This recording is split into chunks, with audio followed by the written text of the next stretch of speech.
Good evening, everybody. This is Lorraine, Alternative Home Settings. You can see my camera is wiggling. Want to know why? It wasn't wiggling before, but the criminals are interfering with it because they don't want you to hear the information or see the information. So I've got a magnet here. I'll hold it up for a little while to prevent it from wiggling. But anyway, it is September 7th, 2024. And there's an article I'd like to read. It is dated July 2nd, 2024. Please hit the thumbs up. It helps the channel grow, get the message out there. And this is Gang-stalking Explained, Methods and Defense Strategies. The name of the individual is Th34tz. I don't know what that means. It's a cloaked name. But anyway, gang stalking remains wrapped in layers of mystery and controversy, described by some as a systemic harassment orchestrated by multiple perpetrators against a single person. This phenomenon appears in various online communities and through personal accounts. Victims report being relentlessly shadowed, monitored both physically and digitally, and psychologically harassed by groups operating with alarming coordination. This article aims to examine the alleged mechanisms such as witchcraft, which I call bitchcraft, privacy invasion, and abuse of power. It also goes into more sinister aspects like destiny swapping and energy draining, where perpetrators are accused of attempting to usurp the life forces and creative energies of their targets. And this article hopes to provide general insight and propose potential strategies for individuals who perceive themselves to be targets. It's not being perceived. We already know we're targets, right? We already know we're placed on a watch list. It's obvious. When there's a total stand down by people in a position of authority, you absolutely know that you're on some kind of blacklist, watch list. So it's not alleged, it's a fact. Understanding gang-stalking. Gang-stalking involves allegations of relentless surveillance, harassment, and defamation by coordinated groups. This form of harassment extends beyond physical and digital realms, impacting the psychological well-being of victims. Those targeted describe pervasive sense of being constantly watched, coupled with sophisticated disruptions in their works, lives, careers, personal relationships, and communications. The attacks often aim to isolate the individual while draining their creative energies. Victims can struggle with a lack of support and validation, exacerbating their isolation and distress. The line between perception and reality. So now I'm going to skip this because this is totally a biased, defamatory against the target. I'm just going to skip to the actual mechanisms for the harassment. There's the abuse of power and influence. Perpetrators in positions of authority, including those within religious and spiritual groups and even unseen with public fronts, often use their roles to facilitate harassment. Now, we know what some of these groups are. These are the secret societies, They're secret, they're unseen. This may involve manipulating law enforcement, leveraging influence over community resources, or using professional networks to isolate and strategically target individuals. Then there's the invasion of privacy. Victims frequently report extensive breaches of privacy, such as unauthorized surveillance and hacking of electronic devices. Like when they use their Wi-Fi jammers to interfere with your phone and internet connection. But nobody else in the county has problems with their internet connection. It's only yours. This indicates deep intrusions into personal lives with perpetrators, sometimes part of unseen groups or secret organizations. Like the Freemason Loser Club. Cough, cough. Accessing confidential information to manipulate and control. Then, of course, there's the slander, rumors, and gossip. These are the things that very immature people do with nothing better to do than pay attention to other people because they're envious and jealous of the individuals that they're surveilling. An additional potent tool in the gang-stalking arsenal is the strategic use of slander, rumors, and gossip to discredit and isolate the victim within their community. By spreading untruths and manipulative stories, harassers create environments of mistrust and fear, often pitting friends, family, and colleagues against the victim. This tactic not only undermines the victim's support network, but also serves as a psychological weapon, further entrenching feelings of helplessness and isolation. Then there's the divide and conquer techniques. These methods are linked with spreading rumors and fostering distrust. By creating and exacerbating rifts between the victim and those in their immediate social or professional circles, perpetrators can more effectively control and manipulate situations to their advantage, weakening the victim's defenses and ability to seek help.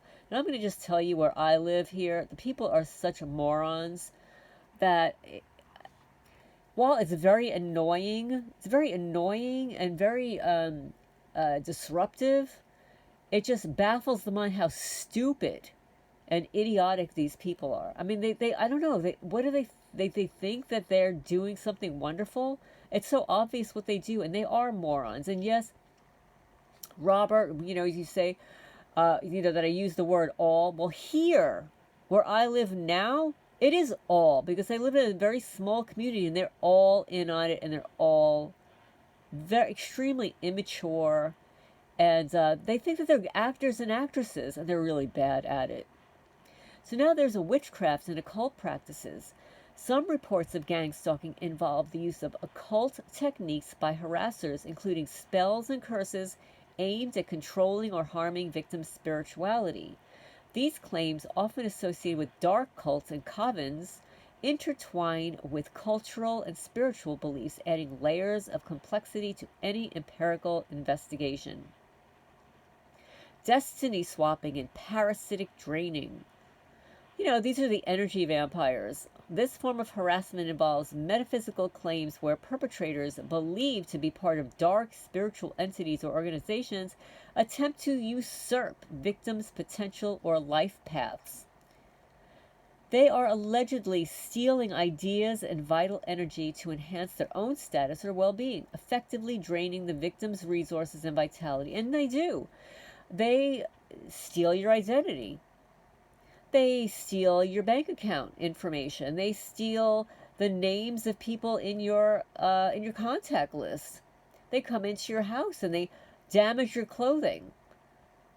Right? They steal your belongings because they are envious and jealous. So they want to swap your destiny. The only reason you're being targeted is because of all of the qualities that you possess. Do you think that they're going to target a loser? They're not going to target a loser.